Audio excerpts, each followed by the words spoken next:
Bonjour à toutes et à tous. Aujourd'hui, la confiture de rhubarbe. Ça nous change un petit peu des tutoriels habituels sur des logiciels, mais ceci dit, c'est aussi gratuit tout ça. Il suffit d'avoir une belle rhubarbe dans votre jardin, comme c'est le cas de chez nous. Alors, il faut, pour la confiture de rhubarbe, des tiges de rhubarbe qui sont à maturité. La feuille est toxique, donc on s'en débarrasse. La maturité de la rhubarbe se voit parce que le bout de la tige est bien rouge. D'ailleurs, c'est la couleur que va prendre la feuille une fois que vous l'avez coupée. C'est assez étonnant.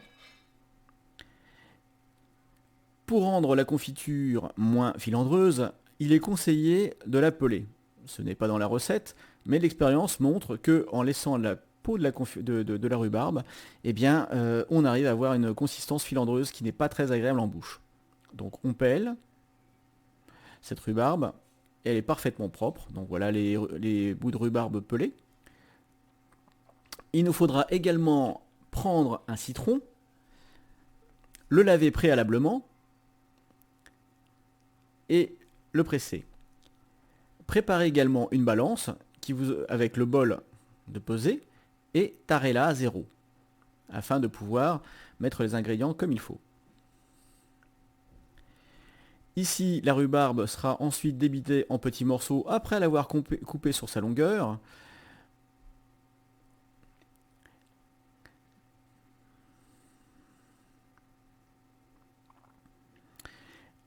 Le but des petits morceaux, c'est de faciliter déjà la mise en pot, puis ensuite bien sûr, de laisser, de permettre une meilleure macération dans le frigo. Donc je presse le citron ici, et on va verser le citron dans la préparation plus tard. Voilà. Ne jetez pas vos épluchures ni votre citron. Il ira parfaitement dans votre compost, dans le jardin, qui servira à nourrir votre prochaine rhubarbe pour l'année prochaine. La rhubarbe, bien sûr, vous pouvez en faire une confiture, comme c'est le cas ici. Donc là, nous pesons 1,2 kg de rhubarbe. 1 kg de rhubarbe, on est à peu près 1,1 kg sur cette préparation. Donc je disais, la rhubarbe peut être utilisée en confiture, mais aussi vous pouvez en faire des tartes qui ma foi, sont excellentes. Donc on en fait des produits sucrés. Toujours à partir de la tige. Donc vous voyez ici les morceaux de rhubarbe dans le bol de pesée. On arrive à 1,2 kg, donc nous sommes entre 1 kg et 1,2 kg, ce qui est parfait ici pour notre recette. Utilisez une solution de pectine en poudre de Chalza, vide pris par exemple, qui permettra donc la prise de la confiture lors de la cuisson. Il faudra aussi prévoir de la confiture, du sucre pour la confiture, pardon. Malheureusement, sur cette préparation, il est dit que le jus de citron est incompatible avec la prise de la pectine qui est inclus dans le sucre. Donc pour cela, on va utiliser du vide pris de chez Alza qu'on versera lors de la cuisson dans une prochaine étape.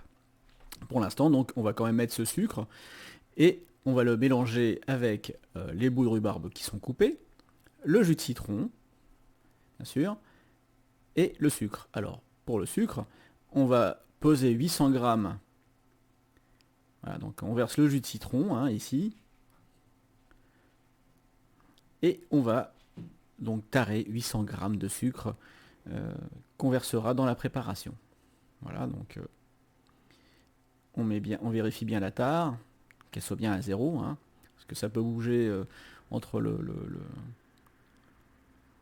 entre deux pesées.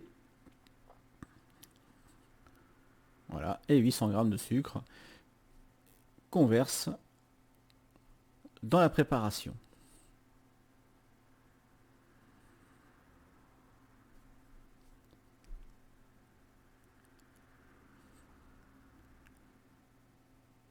On prendra soin de bien mélanger la préparation de façon à ce que on ait un mélange homogène, sucre et rhubarbe. On recouvre avec du papier sulfurisé, j'insiste bien sur sulfurisé, surtout pas d'aluminium.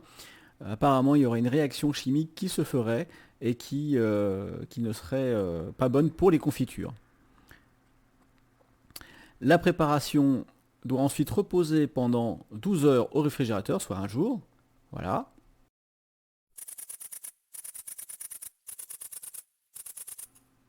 Nous voilà donc le lendemain. On aura sélectionné des flacons qui ne sont ni ébréchés au niveau du verre, ni de point de rouille au niveau du couvercle. Remplir une casserole d'eau et la faire bouillir. Pour accélérer l'ébullition, je vous conseille de recouvrir cette casserole avec un couvercle. Pendant que l'eau bout, lavez correctement les flacons de confiture. Ceux-ci ne devront pas avoir de traces de colle, l'étiquette, ne devront pas être ébréchés et surtout pas de point de rouille sur les couvercles. Comme vous pouvez voir en haut à droite, notre chat participe activement aussi. Un torchon propre aura été préalablement posé sur la table de façon à pouvoir faire égoutter les flacons après stérilisation. Donc voilà. Alors attention, attention, c'est de l'eau bouillante. Donc introduire lentement les flacons pour éviter qu'ils n'éclatent et qu'ils s'entrechoquent et faire bouillir pendant 10 minutes à feu vif de façon à stériliser complètement le flacon. La confiture doit être insérée dans un flacon en milieu stérile. Nous abordons ici maintenant la cuisson de notre préparation. Donc on sort du réfrigérateur notre préparation d'hier. Vous voyez que la rhubarbe a dégorgé dans le sucre et maintenant nous avons le sucre qui est au fond et on peut voir ici, montré par le doigt, le niveau de liquide. Donc c'est le jus qui a rendu la rhubarbe. C'est ce jus-là que nous allons cuire dans notre marmite en cuivre. Pour cela, on va d'abord séparer le fruit du sirop. Et pour cela, bon, on peut utiliser une louche et on a une écumoire. On a fini quand même par utiliser un petit tamis parce que c'était un peu difficile de les égoutter complètement et il faut vraiment récupérer le maximum de jus. Là, vous voyez maintenant le jus d'un côté et le sirop de l'autre. Vous voyez que ça continue de dégorger. Donc on a fini par le mettre dans un petit tamis, comme je vous dis, de façon à récupérer le maximum de jus.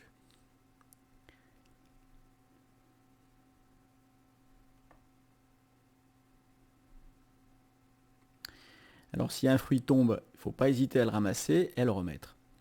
Pendant ce temps-là, nous avons les flacons qui sont toujours en train de bouillir, c'est pendant 10 minutes. Voilà, ils sont stériles. Maintenant, on va pouvoir les retirer. Et là, ça demande de prendre au moins une cuillère et une fourchette. Parce qu'il ne faut pas se brûler, il ne faut pas oublier que là, la casserole est toujours en ébullition.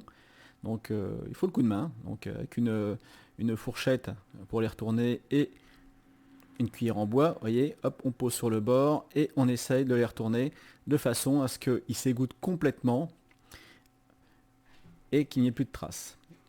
On va maintenant allumer le feu sous la marmite. Donc on met un feu vif.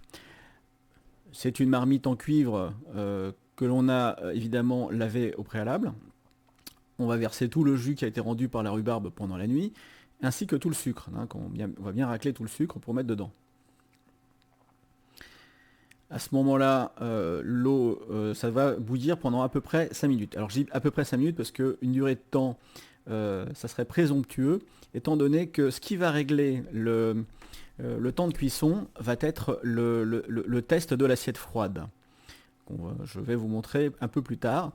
Le test de l'assiette froide consiste donc à mélanger, à prendre le mélange, le mettre dans une assiette froide et on en voit tout de suite la consistance. La consistance étant celle d'une confiture un peu gélifiée.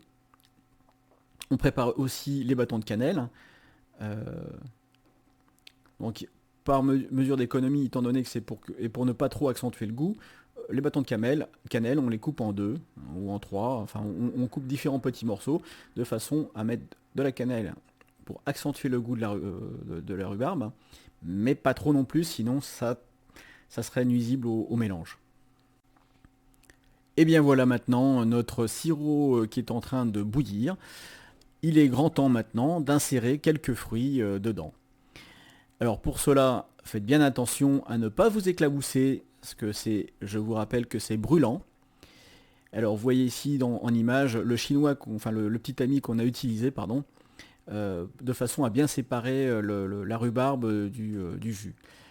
On va donc laisser maintenant cuire gentiment cette préparation. On va laisser et on cuit toujours à feu vif là-dessus.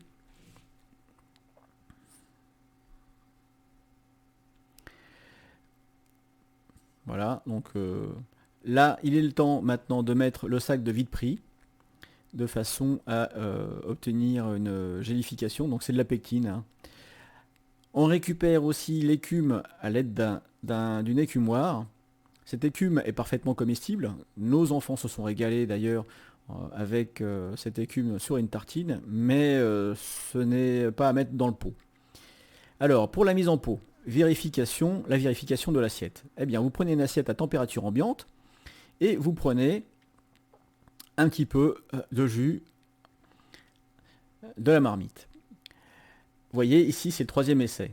Du plus clair au plus foncé, qui est l'essai actuel, on voit l'aspect que prend la confiture. Donc ici, elle a pris une texture et une couleur qui est tout à fait satisfaisante pour la mise en pot.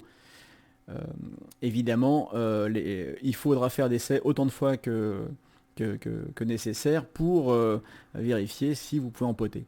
Si c'est trop liquide, il faut continuer de cuire. Voilà. Donc ici, on voit bien la différence entre le premier essai et le deuxième. Alors ne vous inquiétez pas, les essais ne seront pas perdus. Je vous assure que hors caméra, ça a été, vous voyez même derrière, c'était en attente. Prenez une manique et remplissez les pots quasiment à ras-bord. C'est important de prendre une manique pour ne pas vous brûler. Là, la cuisson continue. Il ne faut surtout pas arrêter la cuisson pendant l'empotage. La cuisson continue. Il faudra prendre soin de préparer des étiquettes. Mais ça, je vous laisse faire, vous seul. Voilà, donc on remplit bien le pot. Ensuite, pour l'hygiène, il faudra penser à bien essuyer le pot. Alors ici, on prend toujours la manique parce que c'est brûlant et un essuie-tout. Avec l'essuie-tout, on nettoie bien toutes les coulures qu'il va y avoir. C'est important, c'est une question d'hygiène, sinon les bactéries risquent de se développer. Et la confiture, c'est un mode de conservation comme un autre. Quoique ça se conserve peut-être moins chez certaines personnes que chez d'autres.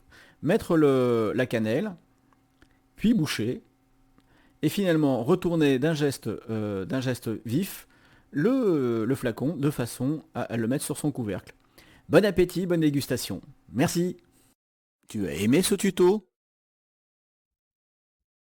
Alors, abonne-toi, un petit like et un commentaire s'il te plaît.